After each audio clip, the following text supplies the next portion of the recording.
নারায়ে তাকবীর, লিল্লাহি তাকবীর।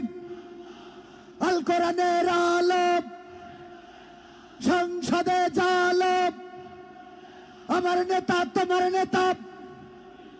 আল্লাহর আইন চাই, আল্লাহর আইন চাই। আমির হামজার আগমন যশোরবাসীর পক্ষ থেকে, খুলনাবাসীর পক্ষ থেকে, আদ্দিন ফাউন্ডেশনের পক্ষ থেকে নারায়ে তাকবীর।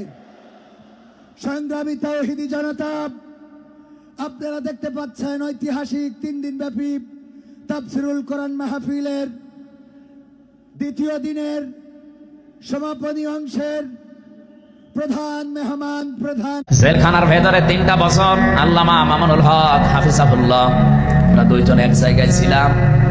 সকালে এবং দুপুরের খাবার আমরা এক জায়গায় খেতাম। মাঝে মাঝে আমারে বলতেন যে হামজা, বাইরে যদি আল্লাহ নিয়ে যায় কোনোদিন কাফেরের জানাজায় যাব না, পড়াবো না। আমারে বারবার জিজ্ঞাসা করেছি, ভাই আপনি কাফের পান কোথায়? বাংলাদেশে তো সেরকম কাফের আমরা দেখি না। উনি আয়াতটা আমাকে শুনিয়ে বলেছিলেন, কাফের তো তারা যারা আল্লাহর কোরআনে বাধা দেয়।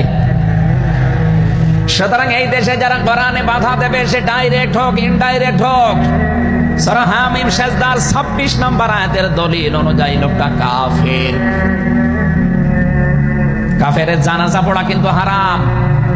আমার মনে হয় এখন দেশের অবস্থা যা, আমরা যদি এই সিদ্ধান্তে উপনীত হতে পারি যে কাফেরের জানাজা বন্ধ হয়ে যাবে, আগামীতে কোরআনে কারীম বাধা দেওয়ার মতো সাহস অনেকেই করবে না।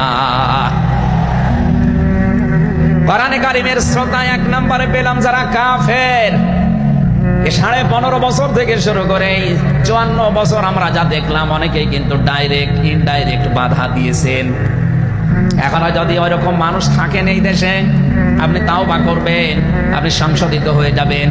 আর যেহেতু এখন সংস্কার চলছে, আপনি নিজেকেও সংস্কার করে নেবেন। কোরআনের শ্রোতা হিসাবে আমরা 2 নম্বরে পেয়েছি তাদের নাম। আল্লাহ রাব্বুল আলামিন বলেন, ওয়াইদা কিলা লাহুম তাআলাউ ইলা মা আনজালাল্লাহু ওয়া ইলার রাসূলি রাআইতাল মুনাফিকিনা ইয়াসুদ্দুনা আনকা সুদুদা। সূরা নিসার 61 নম্বর আয়াতে আছে, হে নবী, মানুষদেরকে আপনি যখন বলবেন আসো আল্লাহর বিধানের দিকে আসো, রাসূলের জীবনের দিকে আসো, আপনি দেখতে পাবেন অনেক মানুষ শুনতেও আসবে কোরআন, আপনার কথাও শুনতে আসবে, কিন্তু যখন দেখবে যেগুলো কোরআনের সাথে আমাদের জীবনের মিল নেই, রাসূলের এই আদর্শের দিকে ডাকে, এগুলোর সাথে বাস্তবতা আমাদের মেলে না, রাআইতাল মুনাফিকিনা ইয়াসুদ্দুনা আনকা সুদুদা, আপনি দেখতে পাবেন ও মানুষগুলো আস্তে করে আপনার কাছ থেকে পেছন ফিরে কেটে পড়ছে। বলেন নাউজুবিল্লাহ। সুতরাং কোরআন শুনতে এসে যেগুলো যাদের জীবনে মিলবে না, এই মানুষগুলো যদি মন খারাপ করে, রাগ করে, যে কোনো কায়দায় চলে যেতে চান, আপনি মনে করবেন মুনাফিকের জাত আপনার ভেতরে আছে। আল্লাহ আমাদের হেফাজত করুন, বলেন আমিন। 3 নম্বর শ্রোতার বর্ণনা পেয়েছি সূরা আনফালের 2 নম্বর আয়াতে। আল্লাহ পাক বলেন, ইন্নামাল মুমিনুনা আল্লাযীনা ইযা যুকিরাল্লাহু ওয়াজিলাত কুলুবুহুম ওয়া ইযা তুলিয়াত আলাইহিম আয়াতুহু যাদাতুহুম ঈমানা ওয়া আলা রাব্বিহিম ইয়াতাওয়াক্কালুন। চিৎকার করে বলেন আল্লাহু আকবার। আল্লাহ পাক বলেন, আমার দৃষ্টিতে তো কোরআনের শ্রোতা আসল এবং মুমিন তারা, যাদের সামনে আমার নাম উচ্চারণ হলে তাদের অন্তরাত্মা কেঁপে ওঠে, আমার আয়াতগুলো তাদের সামনে তেলাওয়াত হলে এই মানুষগুলোর ঈমান ভেতরে যা আছে এটা আরো বেড়ে যায়। এখানে যাদাতুহুম ঈমান আর ব্যাখ্যায় আমি দেখেছি, শরীরের পশমগুলো দেখবেন আপনি হঠাৎ খাড়া হয়ে যাবে, বাম স্তনের 2 আঙ্গুল নিচে একটা গোস্তের টুকরা আছে, ওটা কাঁপবে, কাঁপাকাঁপি করবে, একটা অনির্বচন শোক আপনি আলাদা অনুভব করবেন।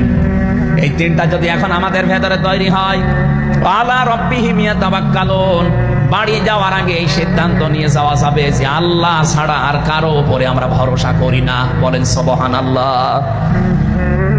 এই 3টা আয়াত দিয়ে আমি বোঝাতে চেয়েছি কাফের কারা, মুনাফিক কারা, আল্লাহর দৃষ্টিতে মুমিন কারা। 3 নম্বরে এই তরিকায় যদি আমরা এই 3টি গুণ অর্জন করতে পারি, আজকে আল্লাহর কথাগুলো শুনলে আপনার ভেতরে কাঁপ ধরবে। 2 নম্বরে আল্লাহর আয়াত তেলাওয়াত হবে, যখন বুঝতে পারবেন যে কি বলে। ওয়াইদা সামিউ মা উনজিলা ইলার রাসূলি তারা আয়ুনাহুম তাফিদু মিনাদ দামি মিম্মা আরাফু মিনাল হক ইয়াকুলুনা রব্বানা আমান্না ফাকতুবনা মা'আশ শাহিদিন। সূরা মায়েদা 7 নাম্বার পারার 1 নাম্বার পৃষ্ঠার 1 নাম্বার লাইনের 83 নাম্বার আয়াতে আছে। তাফসিরে ফি জিলালিল কোরআন থেকে শোনাচ্ছি, রব্বুল আলামিন বলেন, নবী আপনি যখন ওদের সামনে পড়বেন, আমার এই আয়াতগুলো যখন ওরা মন দিয়ে শুনবে, অনুধাবন করতে পারবে, উপলব্ধি করার যোগ্যতা যাদের আছে, আপনি দেখবেন ওদের চোখ দিয়ে মনের অজান্তে পানি পড়ছে। এজন্য অ্যাক্টিভ হন আরো, কারণ কোরআন শোনার 2টা নিয়ম আল্লাহ দিয়েছেন। ফাসতামিউ লাহু ওয়া আনসিতু, শুধু শোনা না, তাহলে সামিয়া দিতেন। আল্লাহ ফাসতামিউ দিয়েছেন, এজন্য মনোযোগ সহকারে শুনতে হবে। আজকের তেলাওয়াতকৃত আয়াত থেকে আমরা তাফসীর আকারে কথা বলবো ইনশাআল্লাহ। 2 নম্বরে চুপ থাকা লাগবে। আমি এখনো অনেককে দেখতে পাচ্ছি এদিকে ওদিকে তাকাচ্ছেন, গল্প করছেন। আশা করছি কোরআনে বর্ণিত আল্লাহর এই 2টা নির্দেশ আপনি মেনে নেবেন।